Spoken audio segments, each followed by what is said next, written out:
Bismillahirrahmanirrahim. Assalamualaikum warahmatullahi wabarakatuh. Baiklah, alhamdulillah alladzi nahmaduhu wa nasta'inuhu wa nastaghfiruh wa na'udzu billahi min syururi anfusina wa min sayyiati a'malina. May yahdihillahu fahuwal muhtadi wa may yudlil falan tajida lahu waliyyan mursyida. Ayuhal ikhwah azakumullah, usikum wa iyaya bi nafsi bi taqwallah faqad fazal muttaqun wa tazawwadu fa inna khairaz zadi taqwa wattaqun ya ulil albab la'allakum turhamun. Baiklah, materi kali ini kita akan membahas tentang usul fikih, materi ujian daur nanti. Ini insya Allah akan dilaksanakan pada tanggal 16. Lalu kemudian disusul dengan ujian semester. Lalu kemudian dengan ujian mapel agama atau madah agama. Baiklah, untuk lebih mempercepat waktu saja, karena memang durasi tidak bisa lama-lama. Untuk kali ini kita akan review kembali usul fikih karena dari beberapa komentar para mustami' tentang masalah presentasi ini sekiranya masih ada kekurangan. Untuk yang pertama, sebelumnya memakai video tapi kemudian tanpa ada penjelasan penulisan, kadang-kala seseorang masih belum bisa paham sepenuhnya. Jadi dari kami untuk Jami'atul Mu'allimin akan ganti dengan metode yang lain, yaitu metode menjelaskan dengan menampakkan bagaimana cara penulisan, garisnya secara deskriptif, gamblang tapi efektif untuk difahami, insyaallah. Baiklah, di sini ada gambaran untuk bab-bab yang akan kita pelajari, yaitu yang pertama bab am. Di sini nanti akan kita pelajari masalah am. Setelah am nanti kita akan lanjutkan kepada khos. Khos yang dimana khos di sini merupakan pasangan dari am sendiri. Nah, lalu kemudian nanti setelah am dan khos kita akan masuk kepada mujmal dan bayan. Nah, dari mujmal dan bayan ini juga sama-sama mereka berpasangan, sama halnya seperti am dan khos. Lalu kemudian nanti ada bab yang namanya mustarak dan dhahir. Mustarak dan dhahir sama halnya seperti bayan dengan mujmal, kemudian khos dengan am, dia berpasangan. Kemudian ada juga nanti takwil. Nah, gini ya. Takwil. Takwil dia sendiri, kemudian mutlak dia bergandengan dengan muqayyad. Nah, baiklah. Pembahasan kita sekarang yaitu masuk kepada pembahasan am. Ketika kita nanti lihat masalah am, di sini am maksud saya tuliskan secara lughah. Secara lughah itu secara bahasa. Secara bahasa ia berasal dari kata ama ya'umu. Ama ya'umu. Ama ya'umu umuman. Udah menjadi bahasa Indonesia. Jadi am secara bahasa sendiri dia itu dalam artian bahasa Indonesia yaitu umum. Kalau dalam bahasa Arab yang lain bisa juga dengan kata syamil.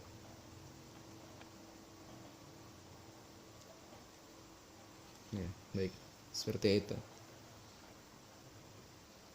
Sekali lagi, saya ulangi, am berasal dari kata ama ya'umu umuman atau syamil. Artinya apa? Menyeluruh. Menyeluruh dia artinya. Sedangkan secara istilah, kalau misalnya kita kemudian langsung kepada pembahasan, yaitu lafadz yang merata, ya, lafadz yang merata pada semua satuannya. Atau kalau misalnya bahasa santri cukup aja dengan lafadz yang memiliki makna luas. Itu disebut am.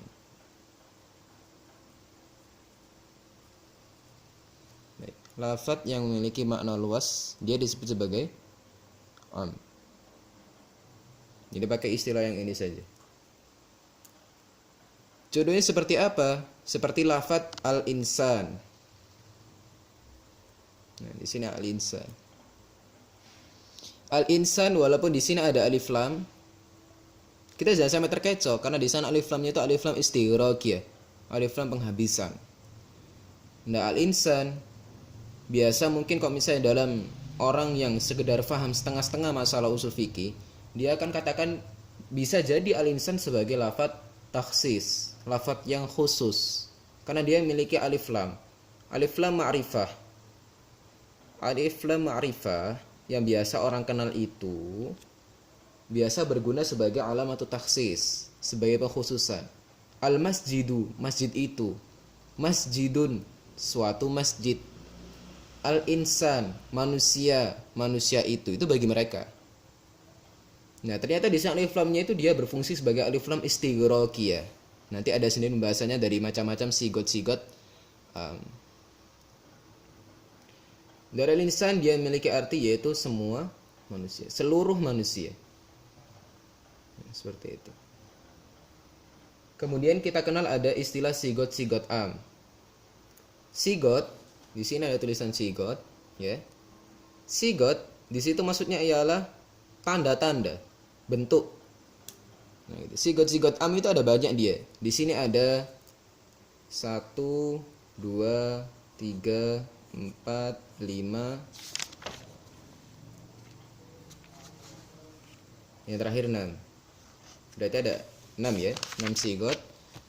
Ada 6 dari A sampai F, tanda-tanda dari bentuk-bentuk am. Bentuk-bentuk am yang pertama yaitu isim syarat. Ya. Isim syarat seperti man dan ma. Kalau man, dia itu akil, untuk sesuatu yang berakal, manusia. Kalau ma, ghairu akil, selain daripada yang berakal. Contohnya man sebagai isim syarat yang pertama yaitu man amila salihan falinafsih wa man asaa fa'alaiha, dalam surat Fussilat ayat 32. Afwan. Nah, man, siapa saja umum kan? Nah, berarti dia itu termasuk dari kategori tanda-tanda dari lafadz am. Dia masuk kepada sigot am. Yang kedua ma. Ma sebagai ghairu akil, selain daripada yang berakal. Nah, contohnya seperti apa? Huwallazi khalaqalakum ma fil ardi jami'an summa stawa 'alal 'arsy. Ya, huwallazi khalaqalakum ma fil ardi jami'an. Dialah Allah yang kemudian khalaqalakum ma fil ardi jami'an, yang telah menjadikan untuk kalian ma fil ardi jami'a, apa saja loh kan ya. Selain dari akil, selain dari yang manusia itu. Artinya apa? Semua makanan menjadi umum dia, kecuali yang dipalingkan 4 benda itu. Lalu kemudian di sini ada dikenal isim nakirah. Isim nakirah dalam bentuk nafi atau dalam suasana nafi. Maksudnya apa? Yaitu ada isim nakirah di sana, yang dimana dalam isim nakirah itu dia tersusun pada kalimat yang ada nafinya. Mana nafinya di sana? Nafinya itu yaitu ma. Wama, dan bukanlah, dan tidaklah, gitu kan ya. Min ilahin, dari Tuhan-Tuhan itu, dan tidaklah dari Tuhan-Tuhan itu yang menjadi Tuhan maksudnya, dan tidaklah yang menjadi dari Tuhan-Tuhan itu illallah, kecuali Allah. Nah, isim nakirah dia. Ini isim nakirah. Karena kenapa? Nakirah lawannya ma'rifah, berarti dia itu selain alif lam. Buktinya nggak ada alif lam di sini, ya kan? Di sini adanya cuma ilahin. Artinya dia bentuknya nakirah. Nah, bentuk nakirah sebelumnya ternyata dia ada nafi. Nah, berarti dia dinamakan sebagai isim nakirah dalam bentuk nafi. Dan dia disebut umum. Dia disebut salah satu sigot umum. Kemudian yang ketiga yaitu isim nakirah dalam bentuk syarat atau dalam susunan syarat. Mana bentuk syaratnya? Yaitu in. In sebagai tanda dari syarat yang memiliki arti jika, kalau, dengan syarat bisa. Ya kan? Nah, di sini isim nakirahnya apa? Syai'a.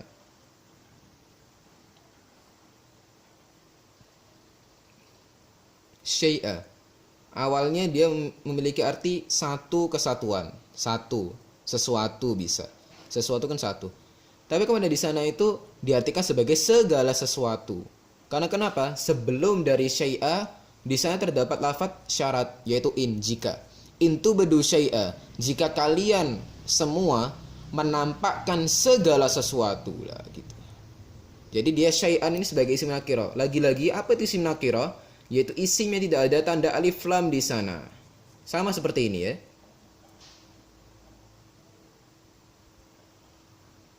Kemudian sigo selanjutnya yaitu isim nakirah dalam susunan istifham al-inkari, atau isim nakirah dalam bentuk istifham al-inkari.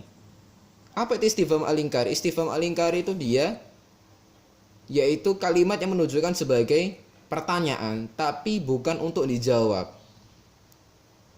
Nah, contohnya apa? Man ilahun ghairullah, siapakah Tuhan-Tuhan itu selain Allah Subhanahu wa taala? Nah, otomatis kan orang nggak mungkin jawab ada sesuatu yang disebut Tuhan selain Allah kan. Jadi dia itu sebagai ingkari yang nggak perlu dijawab. Tapi bentuknya istifham, pertanyaan. Mana bentuk istifhamnya? Yaitu man. Lagi-lagi di sini menyinggung isim nakiro ya. Ada 3 sigot dia menyinggung isim nakiro. Cuman ada beberapa bentuk atau susunan yang nanti akan pengaruhinya. Pertama susunan nafi, kedua susunan syarat, yang ketiga susunan istifham al-inkari. Jadi ini ada ilahun sama seperti ini, ya kan? Ilahun ini sama seperti ilahun ini. Dia itu isim nakira karena tidak ada alif lam di sana. Sebelumnya di sini ada man, tapi di sini ingat mannya sebagai isim istifham ya, susunan istifham. Lalu kemudian sigo selanjutnya yaitu isim ma'rifah dengan alif lam istighraqnya yang kayak tadi itu. Yaitu al-insan. Ya kan? Isim ma'rifah dengan alif lam istighraqiyah. Isim ma'rifah dengan alif lam istighraqiyah. Arti seluruh. Contohnya seperti apa? Nah, ini nih. Wa khuliqal insanu dha'ifa, dan diciptakannya al-insanu, manusia-manusia itu, semua manusia itu dha'ifa, dalam bentuk dhaif, lemah. Manusia apapun itu, mau Superman bukan Superman, bahasa orang superhero ya, orang muslim bukan orang muslim, anak muda, tua, bayi, semua dha'ifa, dalam kondisi lemah. Karena di sini dia alif lam istighraqiyah. Kita kembali lagi, coba dilihat baik-baik. Isim ma'rifah dengan alif lam istighraqiyah. Nah, ini isim ma'rifah dengan alif lam istighraqiyah, arti seluruh. Fahami baik-baik ya. Lalu yang terakhir sigot yang keenam yaitu isim ma'rifah dengan idhofiyah. Isim ma'rifah dengan idhofiyah yaitu mudhafun ilaih. Ini dalam urusan nahwu nanti ada. Nah, ini. Wa dzakaru ni'matallahi 'alaikum. Ya kan? Wa dzakaru ni'matallah. Ni'matallah ini susunan mudhafun ilaih. Ni'matallah. Disandarkan dia, nikmatnya Allah. Artinya walaupun dia itu isim ma'rifah, Allah. Ya kan? Sesuatu yang diketahui.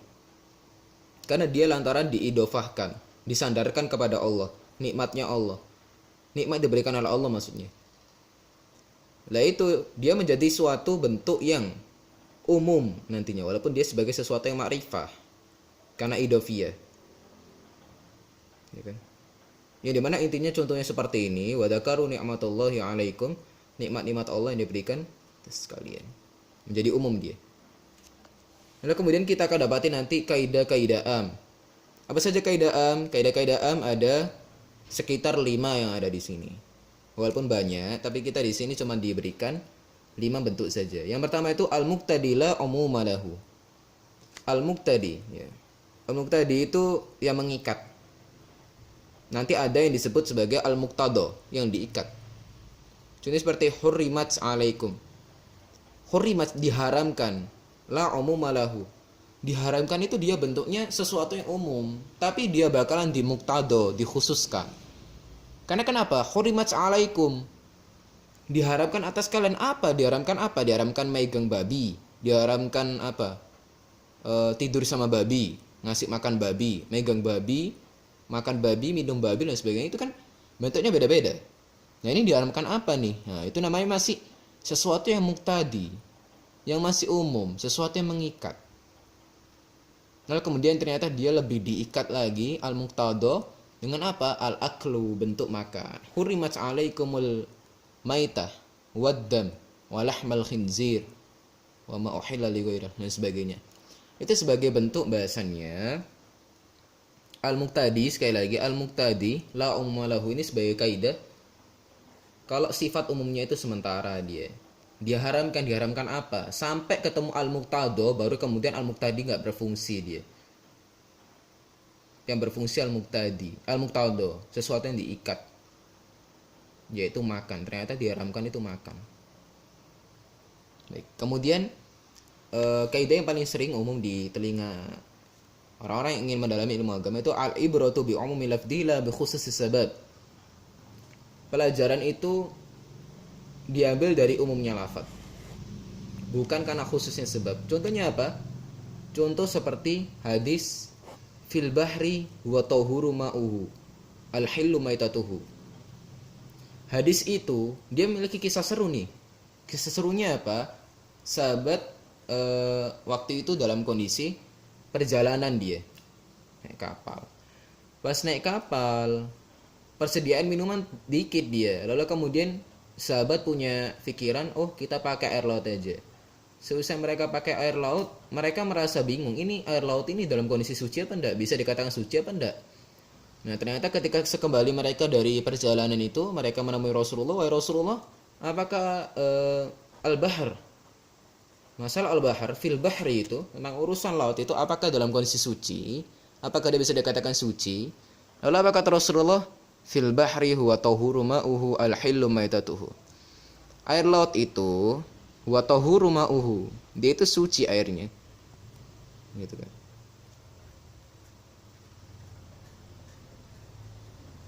Nah, jadi kisahnya di sini itu para sahabat yang kena, ya kan?